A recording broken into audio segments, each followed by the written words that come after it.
On my right, we have Chris Goldstein, Board of Director of the Coalition for Medical Marijuana, New Jersey.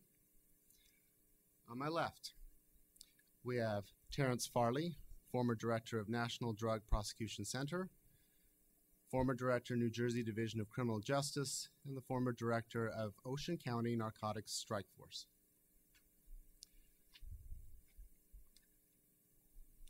All right, the ground rules will be that we will ask a question. There will be a 3-minute response time and a 1-minute then rebuttal. For this first question, though, we will have just a 3-minute response time for each of you, given that it is a current breaking event today. So we'll start with directing this to Mr. Goldstein. What impact, if any, does the Department of Justice memo regarding the investigations and prosecutions in the states authorizing the medical use of marijuana have with regard to this discussion generally that we're having tonight and New Jersey's proposed legislation specifically? In regards to what we're discussing tonight, this announcement today is landmark. It's the first time that a White House administration has supported the aspect of patients' rights and the right to safe cannabis access in the 14 states that have some type of medical marijuana law. 13 states operate an active medical cannabis program, and Arizona has medical protections for a medical necessity defense in court if you're caught with cannabis. What impact does this have?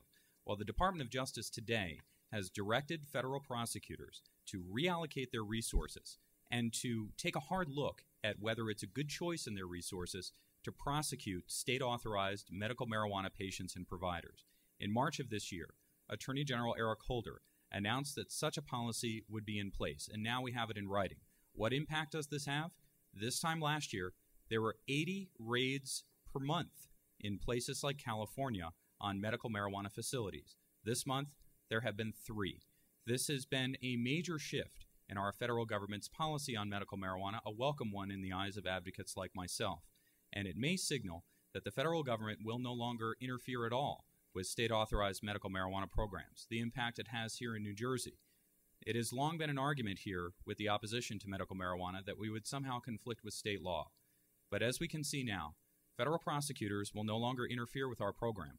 So the concern there that passing our medical marijuana bill, the Compassionate Use Medical Marijuana Act, this year will not have any conflict with the federal government and will be able to provide compassionate, safe marijuana access for the sick and dying residents of New Jersey who truly need it. Thank you. Mr. Farley, same question. What impact, if any, does the Department of Justice memo have with regard to this discussion generally and New Jersey's proposed legislation specifically? Next to none. And the reason for that is most of the prosecutions in those 14 states where there are prosecutions are not federal prosecutions. They're state prosecutions. Los Angeles, the county, for example, has more medical pot dispensaries than they have schools. And both the DA and the city attorney, and most people here probably don't understand that in many states around the country, the city attorney is pretty much the city DA as well as the county DA are both against what's going on with the pot dispensaries, and they expect somewhere in the area of 3,000 raids that will be taking place in the next year or so, because their intent is to shut down these dispensaries, because every one of them violates not only the federal law, which they violate, but they violate the California statute, which is the most liberal of all. Thank you. All right, the question will then go to Mr. Goldstein. What specific benefits do you see for New Jersey if the proposed legislation in the Assembly or in the Senate is ultimately passed? The greatest benefit we're going to see right now with the medical marijuana bill is that patients will stop being arrested. Right now, we see this happening all the time here in New Jersey.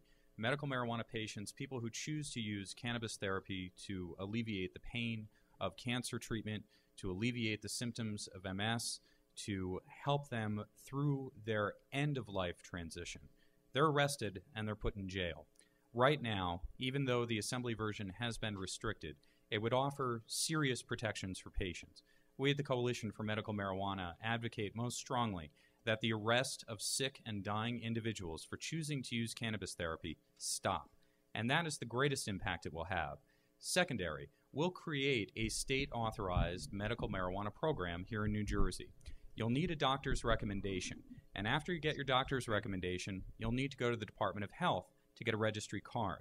But once you have your registry card, you'll be able to go to an alternative treatment center and find economically viable, safe cannabis access here in New Jersey. The other greatest impact is for law enforcement itself. No longer will they have to wonder if they are throwing a sick and dying patient in jail. When law enforcement encounters a medical marijuana patient in the future, they will have a registry card on them, they will be easily identifiable, state law will be clear, and they will not be arrested. We'll offer a new alternative healthcare system for this state.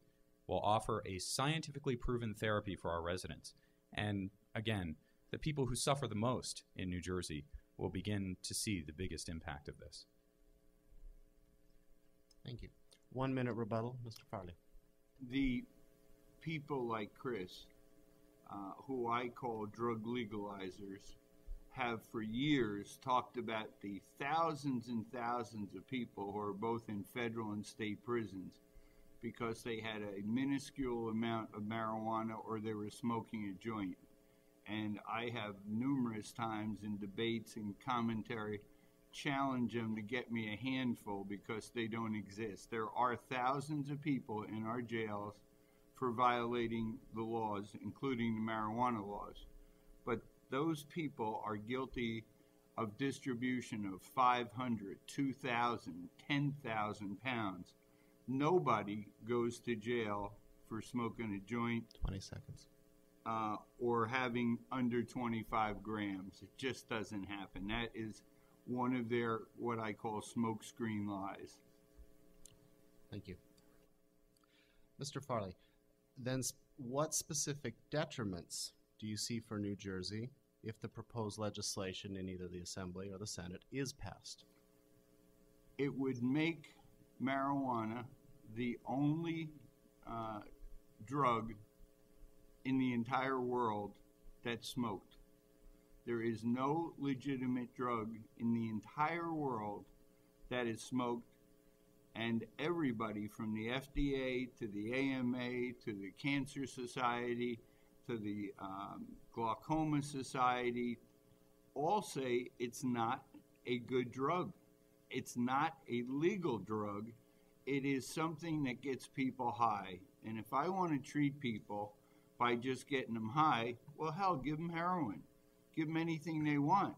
That's all this is. We have had for years and years pills made up of what we call cannabinoids, some of the chemicals in marijuana.